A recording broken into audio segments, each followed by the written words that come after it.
Question दिया है कि किसी वृत्त के व्यास को दोगुना किया गया, उसका क्षेत्रफल कितना बढ़ जाएगा, ये लिखा था, जो कि गलत है। कितने गुने हो जाएगा आंसर के हिसाब से, ठीक है ना। बढ़ना क्या होता है, प्लस होता है, और गुना क्या होता है, गुना होता है, ठीक है ना। तो यहाँ क्या आंसर के हिसाब से आपको गुना ही लिखना पड़ेगा, ठीक है ना। तो कितना बढ़ जाएगा अगर व्यास को दुगना किया, ठीक है। तो देखो, मान लो उसका व्यास पहले x था, अब क्या कर दिया, दुगना कर दिया उसका, ठीक है। अब देखो एक चीज समझ लो मेरी बात यहाँ, कि जो आपका वृत्त का क्षेत्रफल निकलता है वो त्रिज्या पे निकलता है ना। तो ये x/2 थी पहले त्रिज्या, अब कितनी है, 2x/2 है, ठीक है। तो अगर मैं इससे क्षेत्रफल निकाल लूँ और फिर इससे निकाल लूँ तो कितना गुना बढ़ जाएगा, यही मुझे निकालना है, ठीक है।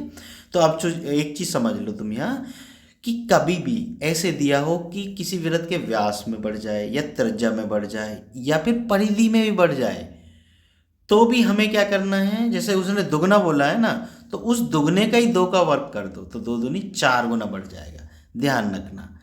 आयतन पूछता तो क्या हो जाता, मान लो यहाँ होता बेलन और उसका पूछता आयतन, फिर सॉरी मान लो गोला होता कोई, तो अगर उसका आयतन पूछता तो हम क्या कर देते, फिर 2 की पावर 3 कर देते, वो 8 आ जाता, 8 गुना हो जाता, ठीक है ना। चलो पहले मैं इसको बता दूं आप लोगों को कि ये 4 गुना कैसे लिख दिया, त्रिज्या मतलब एक्चुअल में क्या होता है, त्रिज्या का ही वर्क कर देते हैं हम, तो ये 4 गुना आ गया, ठीक है।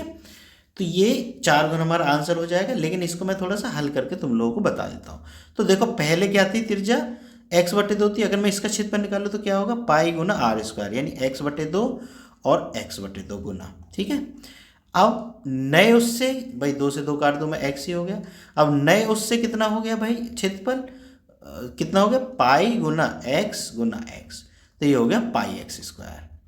अब ये इससे कितना गुना है ये कैसे निकालेंगे, इसका भाग दे देंगे इसमें, है ना, तभी गुना निकलेगा। तो पाई गुना x/2 गुना x/2, या फिर मैं x²/4 लिख देता हूँ सीधा, है ना भाई, x² और 2 दूनी 4। तो देखो x² से तो x² कट गया, पाई से पाई कट गया, और ये 4 भाग में इधर ऊपर जाके गुना में, ठीक है ना। ये बात समझ गए ना, जब भिन्न का भाग करते हैं तो हर के ऊपर गुना हो जाती है, तो बराबर कितना आ गया, 4 गुना आ गया ना, 4 गुना। ठीक है बच्चों, बात समझ में आ गई ना।